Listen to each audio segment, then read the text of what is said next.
ఉగ్రవాదానికి వ్యతిరేకంగా గట్టి వాయిస్ వినిపించాలన్నారు ప్రధానమంత్రి నరేంద్ర మోడీ. హాంబర్గ్లో జరిగిన బ్రిక్స్ దేశాధినేతల సమావేశంలో మోడీ మాట్లాడారు. ఉగ్రవాదానికి సురక్షిత ప్రాంతాలుగా మారిన దేశాల మీద కఠినంగా ఉండాలన్నారు. ప్యారిస్ వాతావరణ ఒప్పందం అమలుకు భారత్ కట్టుబడి ఉందన్నారు ప్రధాని. బ్రిక్స్ లో జీఎస్టీని ప్రస్తావించిన మోడీ భారత్ల ఆర్థిక సంస్కరణలు స్పీడ్గా జరుగుతున్నాయన్నారు. ఈ మీటింగ్లోనే భారత ఆర్థిక ప్రగతిని ప్రశంసించారు చైనా అధ్యక్షుడు షీ జిన్పింగ్.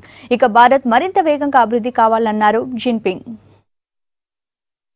भारत के पिछले 70 साल के इतिहास का सबसे बड़ा टैक्स रिफॉर्म है। इससे बिजनेसेस को मदद मिलेगी, जीडीपी का विस्तार होगा तथा 1.3 बिलियन लोगों की एक यूनिफाइड मार्केट बनेगी। विश्व भर में ब्रिक्स स्थिरता, रिफॉर्म, प्रगति तथा उत्तम गवर्नेंस की एक सशक्त आवाज है। हमारे द्वारा लिए गए निर्णय वैश्विक परिप्रेक्ष्य को प्रभावित करते हैं। इस कारण हमारे एजेंडा को ब्रिक्स द्वारा स्पष्ट कार्रवाई जरूरी है।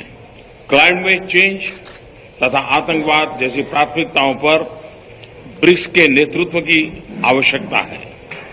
पेरिस एग्रीमेंट के अंतर्गत सहमति को इंप्लीमेंट करना अनिवार्य है। भारत क्लाइमेट एग्रीमेंट को लेटर तथा स्पिरिट में इंप्लीमेंट करेगा।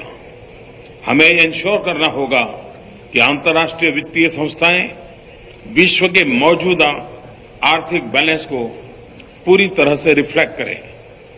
अफ्रीका के सर्वांगीण विकास के लिए हम अपनी पार्टनरशिप और सशक्त बनाएं।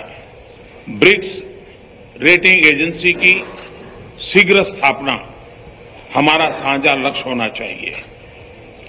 फिल्म्स, स्पोर्ट्स, कल्चर तथा युवा पीढ़ियों के आदान प्रदान के माध्यम से लगातार पीपल टू पीपल टाइज का विस्तार करना भी बहुत जरूरी है। Terrorist franchise, terrorist financing, safe haven तथा उनके स्पॉन्सर्स के विरुद्ध G20 देशों को एकजुट होकर सुदृढ़ तथा सशक्त कार्रवाई करनी होगी। राष्ट्रपति शी की अध्यक्षता में ब्रिक्स की गतिशीलता तथा पॉजिटिव मोमेंटम ने हमारे आपसी सहयोग को और भी गहरा किया है। अंत में मैं राष्ट्रपति श्री जिनपिंग को आने वाली 9वीं ब्रिक्स समिट के लिए बहुत बहुत शुभकामनाएं देता हूं तथा भारत की तरफ से उनको मैं पूर्ण समर्थन देता हूं। बहुत